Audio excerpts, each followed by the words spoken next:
사도신경하심으로 신앙 고백하시겠습니다.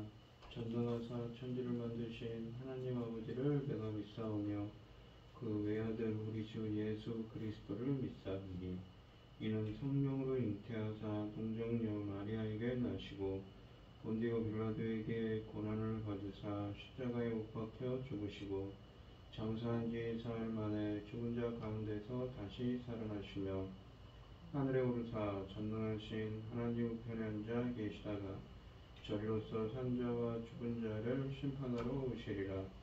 성령을 믿사오며 거룩한 공예와 성도가 서로 교통하는 것과 죄를 사하여 주시는 것과 몸이 다시 사는 것과 영원히 사는 것을 믿사옵나이다.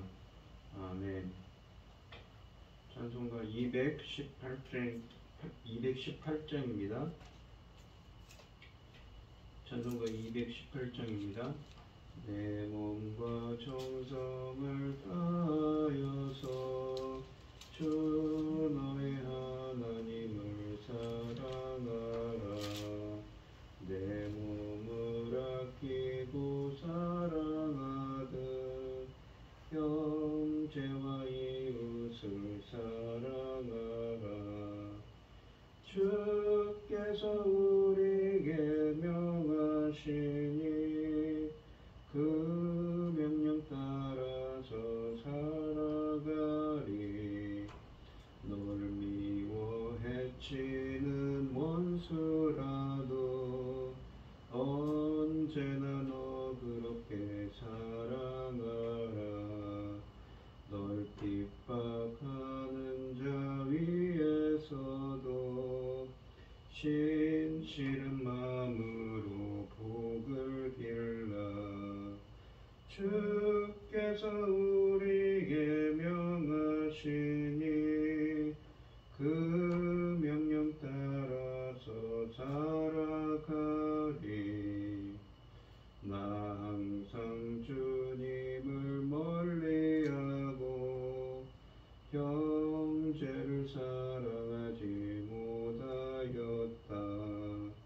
이러한 죄인을 사랑하사 주께서 몸버려 죽으셨다.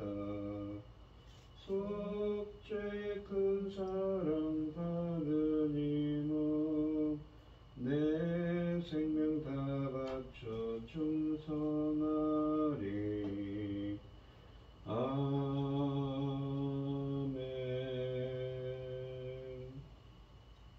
오늘 함께 하실 하나님의 말씀은 레위기 17장 1절로 16절입니다. 레위기 17장 1절로 16절입니다. 구약성경 172쪽에 있습니다. 교독을 하도록 하겠습니다. 제가 먼저 읽겠습니다. 여호와께서 모세에게 말씀하여 이르시되 아론과 그 아들과 이스라엘의 모든 자손에게 말하여 그들에게 이르기를 여호와 명령 이러하시다. 이스라엘 집의 모든 사람이 소나 어린 양이나 염소를 진영 안에서 잡든지 진영 밖에서 잡든지 먼저 해방문을 끌고 가서 여호와 성문 앞에 여호와께 예물을 드리지 아니하는가 죄를 자를 물질라. 그가 피를 흘렸은즉 자기 백성 중에서 끊어지리라. 그런즉 이스라엘 자손이 들에서 잡던 그들의 재물을 회막문 여호와께로 끌고 가서 제사장에게 주어 화목제로 여호와께 드려야 할 것이요. 양은 그 피를 회막문 여호와 제단에 뿌리고 그 기름을 불사로 여호와께 향기로운 냄새가 되게 할 것이라. 그들은 전에 음란하게 섬기던 순념소에게 다시 제사하지 말 것이니라. 이는 그들이 대대로 지킬 영원한 규례니라. 나는 또 그들에게 이르노니 이스라엘 집 하나님 사람이나 혹은 그들 중에 거류하는 거민이 번제한 제물을 드리리라. 회막문으로 가져다가 여호와께 드리지 아니하면 그는 백성 중에서 끊어지리라. 이스라엘 집 사람이나 그들 중에 거류하는 중에 무슨 피든지 먹는 자가 있으면 내가 그 기름을 그 사람에게는 내 얼굴에게 대하여 육체의 생명은 피에 있음이라. 내가 이 피를 너희에게 주어 제단에 뿌려 너희의 생명을 위하여 속죄하게 하였나니 생명이 피에 있으므로 피가 죄를 속하느니라. 그러므로 네가 이스라엘 자손에게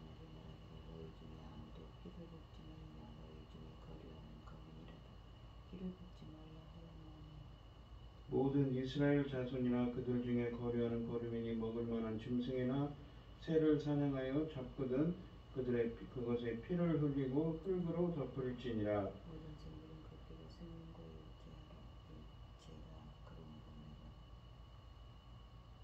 이스라엘 자손에게 이르기를 너희는 어떤 육체의 피든지 먹지 말라 하였나니 모든 육체의 생명은 그것의 피인즉 그 피를 먹는 모든 자는 끊어지리라. 또 스스로 죽은 것이나 들짐승에게 찢겨 죽은 것을 먹은 모든 자는 본토인이나 거류민이나 그의 옷을 빨고 물로 몸을 씻을 것이며 저녁까지 부정하고 그 후에는 정하려니와 그가 빨지 아니하거나 그의 몸을 물로 씻지 아니하면 그가 죄를 담당하리라. 아멘. 오늘 본문 말씀의 제목은 생명과 속죄의 피입니다. 이 레위기 1장부터 10장까지는 구약시대의 공식적인 예배에 관한 규정이었고 레위기 11장부터 20장은 이스라엘 백성의 생활의 정결과 도덕적 성결에 관한 규정을 기록합니다. 11장부터 20장은 성소와 백성의 죄로부터 정결하게 하는 속죄의 규정을 기록한 16장을 기준으로 둘로 나뉘는데 11장부터 15장은 이스라엘 백성의 식생활과 정결에 관한 규정이었고 17장부터 20장은 이스라엘 백성의 도덕적 윤리 규정들을 기록하고 있는 거룩법입니다. 이 규정들을 시작하면서 레위기 17장은 식생활과 관련된 종교적인 규정들을 담고 있습니다. 그리고 하나님만 섬기며 하나님 중심으로 먹도록 규정합니다. 17장은 두 부분으로 나눌 수 있는데 먼저 17장 1절부터 9절은 식용 짐승을 잡는 규정을 기록하면서 두 가지를 말합니다. 첫째는 1절부터 6절은 희망문 앞에서 하나님께 먼저 예물로 바치고 먹게 하므로 식생활을 하나님 중심으로 하도록 합니다. 둘째는 7절부터 9절에서 순념소에게 제사하지 못하게 하므로 하나님 한 분만 섬기도록 강조합니다. 먼저 1절부터 6절은 식용식물을 회막 앞에서 잡을 것을 말하는데 1절은 레위기에서 새로운 규정을 제시할 때 사용하는 표현인 여호와께서 모세에게 말씀하여 이르시되 라는 말로 시작합니다. 2절은 레위기 17장의 규정들의 대상이 아론을 비롯한 그의 후손 제사장과 이스라엘 백성 모두라고 밝히고 있습니다. 특별히 마라다에 해당하는 단어를 5번이나 걸쳐 반복합니다. 1절을 포함한다는 7번이죠. 이렇게 마라다라는 말을 반복하는 것은 2절 마지막 문장에서 모세와 아론을 비롯한 모든 백성에게 하는 말은 하나님께서 하신다는 하나님의 의지가 확고하게 담긴 명령이라는 것을 알리기 위해 이렇게 명령하다라는 의미를 가진 자바라는 말을 사용했습니다. 레위기에서 규정 도입 부분에서 동사 차바를 사용하여 강조한 것은 이 레위기 여러 곳에서도 볼 수 있지만 이런 말을 사용한 것은 하나님의 말씀을 이스라엘 백성 모두가 명령으로 알고 하나님의 명령으로 알고 반드시 지켜야 함을 보여주기 위해서입니다. 이 레위기 2절에 이것은 그 말씀이라 라는 말씀이 있는데 이 말씀은 레위기 17장의 말씀이 하나님께서 모세에게 준 말씀 그대로라는 것을 강조합니다. 하나님께서 이스라엘 모든 백성에게 주는 제사 규정의 성격을 정의하는 것은 쉽지 않습니다. 5절에 화목제라는 표현은 1절부터 9절을 화목제 제물 규정에 관한 추가 규정으로 생각하게 만들지만 사실상 화목제 자체에 대한 추가적인 내용은 없습니다. 대신에 이 화목제는 하나님께 바치도록 하면서도 이스라엘 백성이 먹는 그 식용 짐승을 잡는 것과 그 잡는 장소에 강조점을 둡니다. 3절은 이스라엘 집의 모든 사람이 소나 어린 양이나 염소를 진영 안에서 잡든지 진영 밖에서 잡든지 라는 말을 분명하게 라는 말로 이를 분명하게 만들고 있습니다. 진영 안과 밖에서 잡는다는 것은 짐승을 잡는 목적이 공식적인 제사에서 바치는 화목제가 아니라는 것을 보여줍니다. 왜 진영 안과 밖에서 잡으라고 했을까요? 그 이유는 먹기 위한 목적 때문입니다. 이에 더해서 8절에서 이스라엘 백성 가운데 거주하는 모든 나그네들도 이 규정을 지켜야 된다고 말씀하시는데 이 규정이 공식적인 화목제 규정이 아니라는 것을 또한 알려줍니다. 즉 구약 성경이 이방인에게 강제로 공식적인 화목제 제사를 드리게 하지 않는다는 것을 생각하면 1절부터 9절 내용은 공식적인 화목제 제사의 규정이 아니라 추가 규정이 아니라 먹기 위한 짐승을 잡는 것과 잡는 장소에 관한 규정이라는 것을 8절이 더욱 뒷받침합니다. 특히 레위기 17장의 규정을 재언급하는 그 신명기 12장의 그 말씀들을 보면 이것을 이런 생각들을 뒷받침하게 됩니다. 3절은 규정을 지켜야 할 대상을 모든 사람으로 표현했습니다. 3절에서 짐승을 진영 안에서 잡든지 진영 밖에서 잡든지 라고 한 말은 두 가지 사실을 보여줍니다. 앞서 말한 것처럼 진영 안과 밖이라는 말은 이스라엘 백성이 광야 생활하고 있는 상황이라는 것을 보여주고, 둘째는 3절에 잡다라는 이 히브리어는 제사용 짐승을 잡는 것을 나타내기 위해 사용되지만 식용으로 짐승을 잡는 경우에도 사용됩니다. 제물을 잡는 경우로 이해할 때는 이해할 것인지 아니면 식용을 목적으로 짐승을 잡는 포괄적인 이해를 할지에 따라서 레위기 17장의 의미가 영향을 받습니다. 3절에서 짐승을 잡으려는 사람들이 그 짐승을 성막에서 잡으려고 했다면 당연히 이것은 제물을 잡는 것이지만 성막이 아닌 진영과 진영 밖에서 잡으려고 했다면 레위기 1장부터 7장에 규정된 제사 제물과는 별개로 먹기 위한 목적으로, 그러니까 식용을 목적으로 짐승을 잡으려는 것이라는 것이지요. 이를 염두에 두면 이 동사 사트라는 잡다라는 이 동사는 제물을 잡는 것이 아니라 먹을 목적으로 짐승을 잡는 것을 표현하기 위해 사용되었다고 보아야 합니다. 4절은 짐승을 잡으려는 사람은 회막문 앞에 가져와서 여호와께 예물로 바쳐야 한다고 말합니다. 여기서 강조하는 것은 여호와께 예물이 아니라 회막문 앞입니다. 회막문을 강조하기 위해 두 가지를 볼 수 있습니다. 회막문에, 첫째 회막문의 문장에 회막문에라는 말을 문장의 동사 앞으로 도치하여 강조합니다. 둘째는 회막문에만으로도 충분히 여호와의 의중, 하나님의 의중이 강조되어 전달되고 있음에도 불구하고 문장 마지막에 또 여호와의 성막 앞에라는 말을 첨가했습니다. 이것은 레위기 17장 4절이 성막을 하나님의 성막이라는 여호와의 성막이라는 사실을 강조합니다. 성막에 짐승을 잡을 수 있는 장소인 것을 강조하려는 의도를 가지고 있지요. 4절은 짐승을 잡는 장소 규정을 매우 엄격하게 강조합니다. 일반적으로 화목제 제물은 다른 제물의 규정보다 상대적으로 관용적이고 예외성을 다양하게 허용합니다. 그런데 4절은 식용을 목적으로 바치는 장목제이면서도 잡을 때는 반드시 회막문으로 끌고 가서 성막 앞에서 여호와께 이 예물로 드리라고 합니다. 그렇지 않으면 피 흘린 죄를 지은 것으로 여길 것이라고 하며 이를 강조하여 이어지는 문장에서 모두 명사, 그러니까 피라는 이 명사를 동사 앞으로 도치시켜서 이 피 흘림을 강조합니다. 그리고 그 사람은 피를 흘렸기 때문에 백성 중에서 끊어진다고 말합니다. 피를 흘린 자는 고의로 살인한 자라는 의미이며 하나님께서 그를 살인자로 여긴다는 것이고 10계명 중에 제6계명을 어겼기 때문에 언약 백성으로 인정하지 않겠다는 말입니다. 백성 중에서 끊어진다는 것은 백성들 가운데 살지 못하도록 이 공동체로부터의 추방을 의미하며 살아있지만 죽은 상태인 파문으로서의 더 나아가서 죽어서 조상들의 묘실에 무덤에 함께 묻히지 못하는 것을 의미하는 정말 무서운 징벌인 것이지요.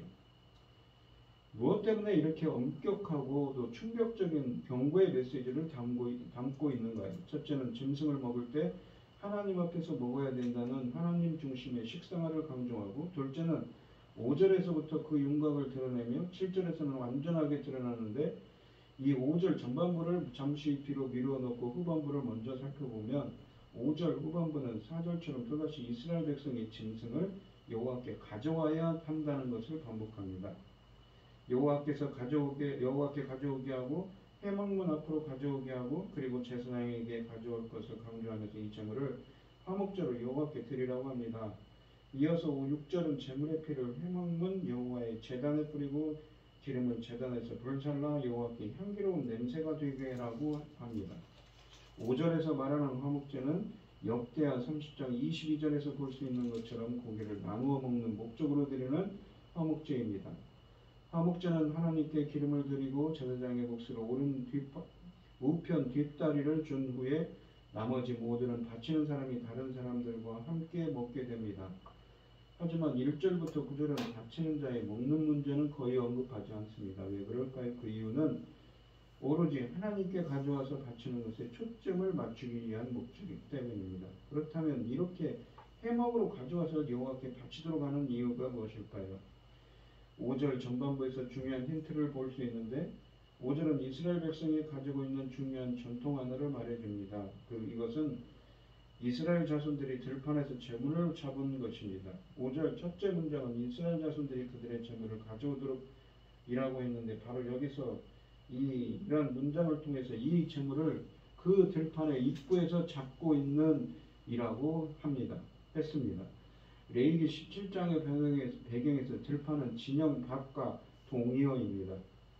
1절부터 9절에서 짐승을 성막으로 가져서 하나님께 바치라는 말을 반복하여 강조하는 것은 역설적으로 5절에서 백성이 들판 앞에서 바치는 제물은 하나님께 바치는 것이 아니라는 것을 알게 해줍니다. 그렇다면 백성은 들판에서 누구에게 제물을 바치고 있을까요? 그 대상은 7절에서 확인할 수 있습니다. 6절에서 회막에 가져온 짐승의 피는 단에 뿌리고 기름을 번제는 데서 불살라 하나님께 향기로운 냄새로 번제를 먼저 돌려드리게 하라고 합니다. 이것은 전형적인 화목제의 제사 절차이지만 6절은 화목제 고기의 나머지를 처리하는 것에 대해서는 전혀 언급하지 않고 7절로 넘어가면서 레위기 17장 1절부터 9절의 규정이 만들어지게 된 궁극적인 배경을 설명합니다.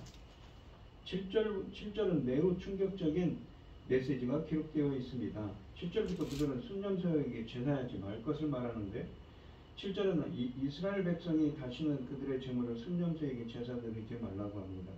한글 성경은 7절 첫 문장을 다음과 같이 번역합니다. 그 7절을 다시 한번 보시면 그들은 전에 음란하게 섬기던 순념소에게 다시 제사하지 말 것이니라.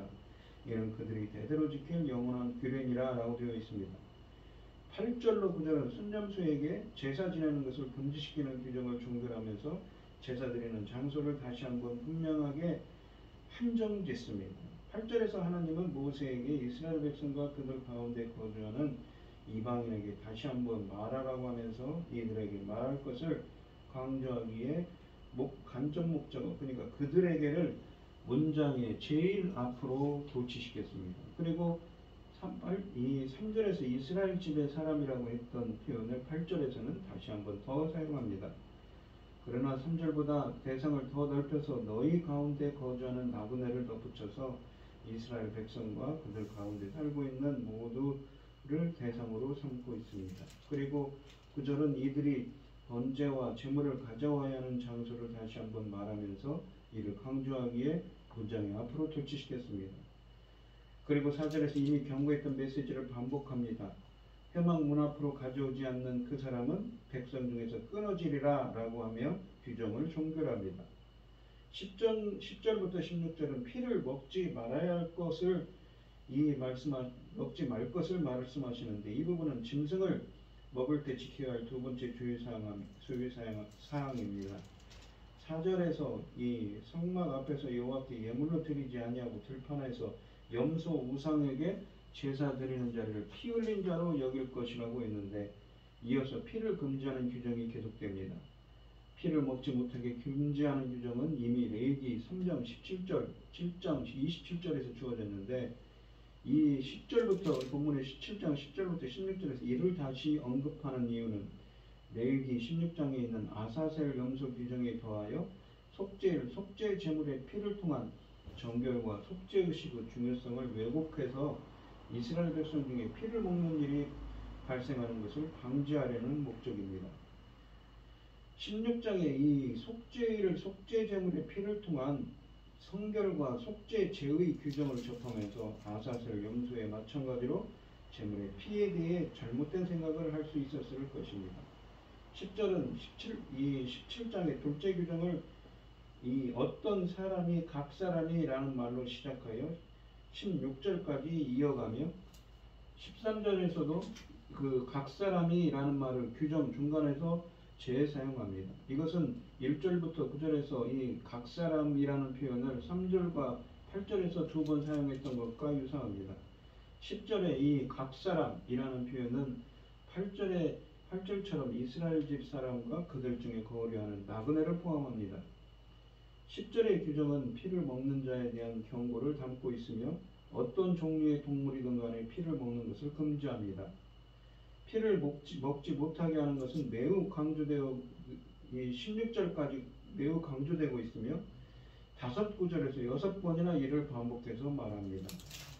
10절도 하나님께서 피를 먹는 사람에게 내가 내 얼굴을 대항하여 두겠다고 하신 말씀하십니다. 이렇게 피를 먹는 자에게 하나님의 징벌이 있다고 말했는데도 불구하고 마지막 문장에서 다시 내가 그를 그 백성 중에서 끊으리라 라고 말씀하시면서 재차 재앙과 징벌을 내릴 것을 강조합니다. 일반적으로 이 자르다, 카라트라는 끊다라는 말은 이 말의 수동태인데 이 일반적으로는 수동태를 사용하는데 10절은 이것을 끊게 할 것이다, 끊어버릴 것이다 라는 표현을 씁니다. 히피령을 사용하죠. 사역동사. 이를 통해서 하나님께서 직접 그 사람을 백성으로부터 끊어버릴 거라는 것을 강조합니다. 피를 먹는 것은 이스라엘 백성뿐만 아니라 그들 가운데 거주하는 거류민들도 동일하게 금지된 규정이었다는 것이지요. 11절부터 12절은 피를 먹지 못하는 이유에 대한 설명입니다. 11절은 피를 먹지 못하게 금지하는 이유를 제시하고 있습니다. 두 가지로 제시하는데 첫째는 11절 첫 문장에서 볼 수 있는 것처럼 육체의 생명이 그 피에 있기 때문이라고 합니다. 피를 흘리면 죽게 되는 것 때문에 피와 생명을 동일시하고 있으며 피를 먹지 않는 것을 통해 모든 생명에 대한 존중을 표시합니다.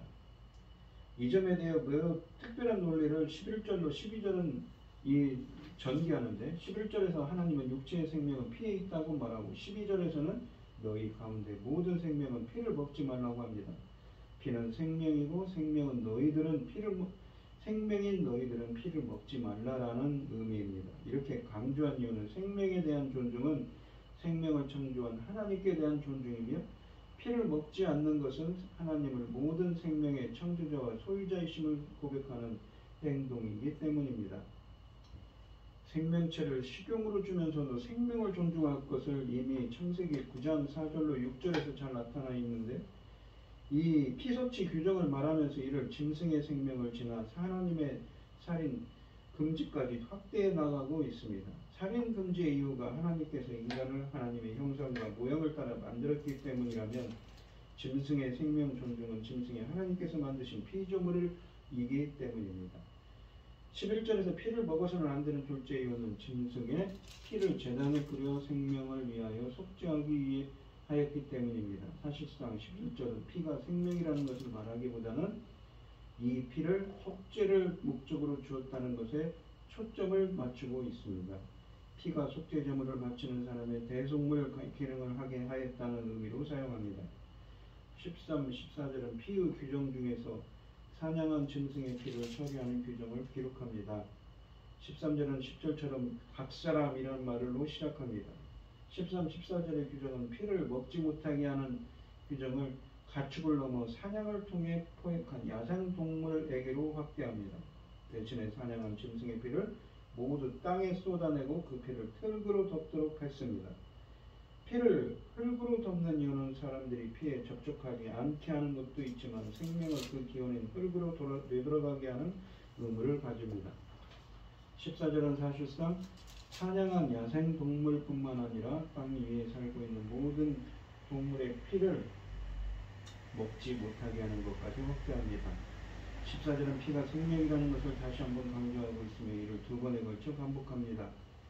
14절은 이 사냥한 짐승이나 새의 피를 먹는 자도 백성 중에서 끊어질 거라고 합니다. 15, 16절은 자연사한 짐승이나 다른 들짐승의 공격을 받아 죽은 가축의 경우를 기록하고 있습니다. 이런 경우 짐승은 피를 모두 쏟아내지 못하였기 때문에 그 짐승의 고기를 먹으면 피를 함께 먹은 것이 되기 때문에 그 사람은 부정하게 됩니다.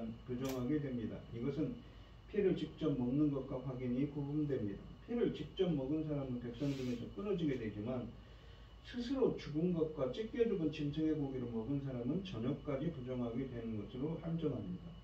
이러한 차이점은 이방인에게 더 분명하게 나타납니다. 레위기 17장 13, 14절에서 피를 먹은 이방인은 이스라엘 백성과 동일하게 규정이 적용되지만 반면에 신명기 14장 21절에 의하면 이스라엘 가운데 살고 있는 이방인에게 스스로 죽은 것을 주어 먹게 할 수도 있고 팔 수도 있었으며 그들은 그것을 먹어도 아무런 문제가 되지 않았다고 설명합니다. 부정하게 된 이스라엘 백성은 옷을 빨고 물로 몸을 씻은 후 저녁까지 부정하고 그 후에 정하게 됩니다. 그렇지 않으면 부정한 상태에서 성전과 공동체를 더럽혔기 때문에 죄를 담당하게 됩니다. 오늘 본문 말씀을 보시면 1절로 9절은 염소 우상에게 짐승을 바치고 잡아먹는 과거 전통은 이 신약 성경에 보시면 고린도전서 8장과 10장 14절로 33절에 우상에게 바친 제물을 먹는 것과 매우 유사한 말씀입니다. 고린도전서 8장에서 성도들 중에 우상의 증에서 우상에게 바친 제물을 먹는 사람이 있었고 이들의 신학적 견해는 우상은 아무것도 아니고 거짓이기 때문에 우상에게 바친 제물은 음식에 지나지 않는다는 생각을 가졌습니다. 고린도전서 8장은 레위기 17장의 경우와 유사하지만 분명한 차이도 있습니다. 고린도전서 8장에서 우상의 제물을 먹는 자는 우상에게 직접 제물을 바치지 않았지만 레위기 17장의 경우는 우상에게 제물을 바치고 그 고기를 먹었기 때문에 우상 숭배를 한 것입니다. 레위기 17장에 염소에게 바친 제물 먹는 것은 배교의 문제이고 고린도전서 8장의 우상 제물은 짐식의 문제입니다. 그렇기 때문에 고린도전서 10장 20절에서 말하는 것처럼 우상에게 제물을 바치고 먹는 것은 귀신과 교제하는 것이며 주의 잔과 귀신의 잔을 겸하여 마시는 자에 대해 하나님께서 진노하실 수밖에 없는 거라고 말씀하십니다. 어떤 경우든 또한 피를 먹는 것을 금하십니다. 가축만 아니라 사냥한 고기라도 피는 빼서 흙으로 덮고 고기만 먹어야 합니다. 육체의 생명은 피에 있다고 생명의 규정함을 말씀하십니다. 피는 속죄를 위해 주신 것, 이 속죄의 중함이기에 경솔히 다루지 못하게 하신 것입니다. 이를 어기는 자가 백성 중에서 끊어지는 중형을 피하지 못한다면 하물며 언약의 피를 부정하고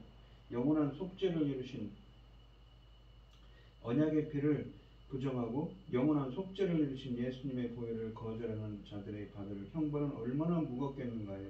히브리서 10장 29절처럼 말씀입니다. 예수 그리스도의 그 사죄의 은총을 거부하는 자를 기다리는 것은 영원한 안식이 아니라 영원한 형벌일 뿐입니다. 예수님의 피의 공로로 새 생명을 얻었으니 그 생명을 귀중하게 여기신 주님께서 주시는 새 생명의 은혜를 생각하며 이제 주님만 섬기며 살아가는 여러분들이 되시기를 바랍니다. 기도하겠습니다. 하나님께서는 주님 오늘 주신 말씀처럼 주님께서는 생명 존중의 의미로 이렇게 피를 먹지 말라고 하십니다. 주님께서는 생명을 창조하시고 지금도 살아서 역사하시는 분이지요. 저희들이 이렇게 하나님이 주신 그 생명들을 귀하게 여길 수 있게 하여 주시옵시고 우리 인간들은 허물과 죄로 그 생명들을 잃어버렸지만 예수 그리스도의 피의 공로로 우리는 대신 새로운 생명을 얻었습니다. 그 생명을 귀하게 여기고 하나님께 감사할 수 있는 주님께 감사할 수 있는 오늘 하루가 되게 하여 주시옵소서. 이 모든 말씀 거룩하신 예수 그리스도의 이름으로 기도합니다. 아멘. 하늘에 계신 우리 아버지여 이름이 거룩히 여김을 받으시오며 나라의 마옵시며 뜻이 하늘에서 이룬 것 같이 땅에서도 이루어지이다. 오늘날 우리에게 일용할 양식을 주옵시고 우리가 우리에게 죄 지은 자를 사하여 준 것 같이 우리 죄를 사하여 주옵시고 우리를 시험에 들게 하지 마옵시고 다만 악에서 구하옵소서. 대개 나라와 권세와 영광이 아버지께 영원히 있사옵나이다. 아멘.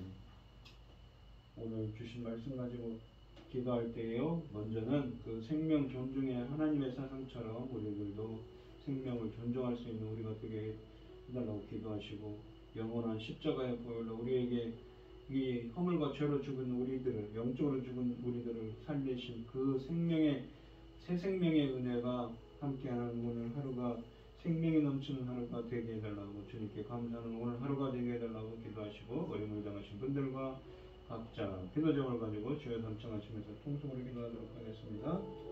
주여 주여 주여 아버지 하나님, 주님께서는 이러한 규정들을 통해서 생명 존중의 사상들을 보내주십니다.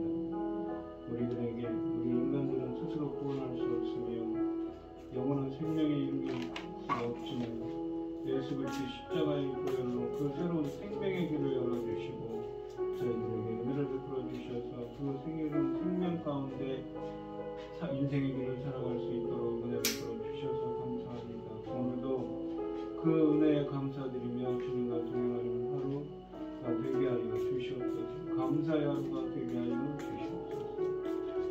아버지 은혜 주시옵소서. 기도하옵소서. 붙들어 주시고